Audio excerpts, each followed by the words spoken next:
I am the Tofu Golem. Please enjoy the video. You start by verifying hardware and power. Check the exact GPU model, RAM size, and whether the discrete GPU is present. Once done, plug the laptop into AC power and set the power plan to high performance so the GPU can reach full clocks. Next, download the latest official GPU driver package from NVIDIA or AMD or your laptop maker. Keep the installer ready. Make sure Thunderbolt or external GPU cables are in place if using eGPU. Now proceed to driver install. You should perform a clean driver install.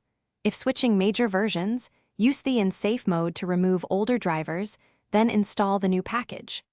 Once installed, set per-app GPU preferences in Windows graphics settings or the NVIDIA/AMD control panel so demanding software uses the discrete card.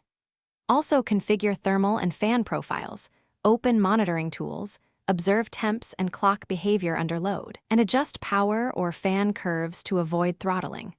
Finally, install CUDA or vendor SDKs if you need. You finish by validating performance.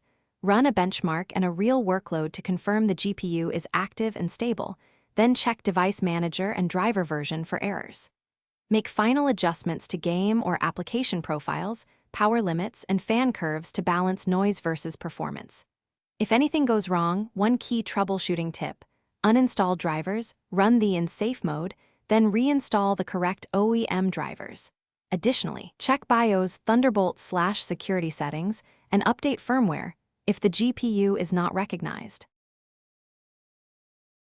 Thanks for watching. Consider subscribing if we helped you today.